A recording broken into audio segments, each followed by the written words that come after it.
নমস্কার, রন্ধনে বিশ্ব চ্যানেলে আপনাদের সকলকে স্বাগত জানাই।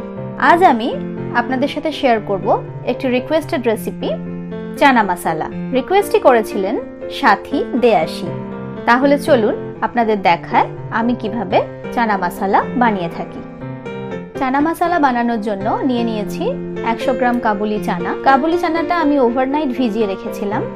একটা মিক্সার জার নিয়ে নিচ্ছি, দিয়ে দিচ্ছি একটা কুচনো টমেটো, 4 কোয়া রসুন, 1 ইঞ্চি আদা কুচি, একটা কুচনো পেঁয়াজ ও একটা কাঁচা লঙ্কা।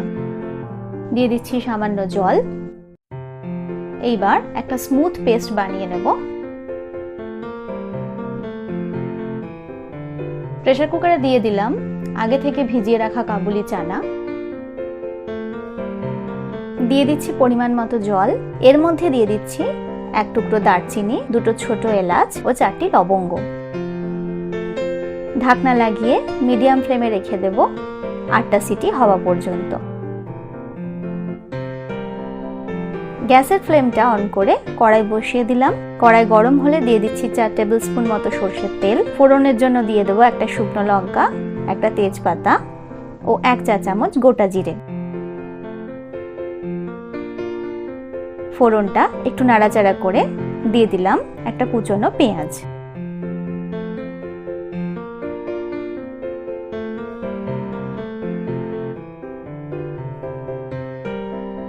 পেঁয়াজটা হালকা লাল হয়ে এলে দিয়ে দেব আগে থেকে পেস্ট করে রাখা মশলাটা।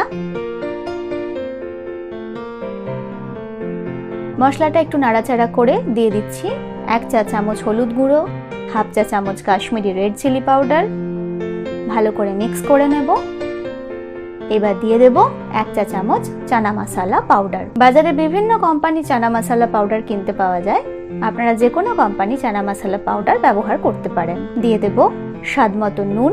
নুনটা দিয়ে ভালো করে কষিয়ে নেব। আমার মশলাটা কষানো হয়ে গিয়েছে, মশলাটা থেকে তেল বেরিয়ে এসেছে। এই অবস্থায় দিয়ে দিচ্ছি সেদ্ধ করে রাখা কাবুলি চানা। ভালো করে মিক্স করে নেব।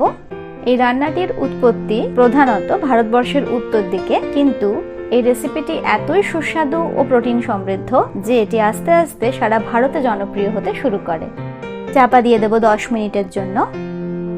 10 মিনিট বাদে ঢাকনা খুলে দিয়ে দেব কুচনো ধনেপাতা। আবারও চাপা দিয়ে দেব 2 মিনিটের জন্য। ঢাকনা খুলে গ্রেভির কনসিস্টেন্সিটা চেক করব। গ্রেভিটা একদম ঠিক আছে।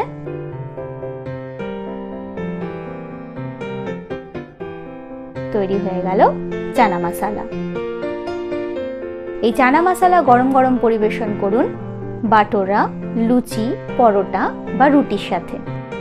আমার চানা মশালার রেসিপি যদি আপনাদের ভালো লেগে থাকে তাহলে প্লিজ আমার চ্যানেলটি সাবস্ক্রাইব করে আমার পাশে থাকবেন। ভিডিওটি দেখার জন্য অশেষ ধন্যবাদ।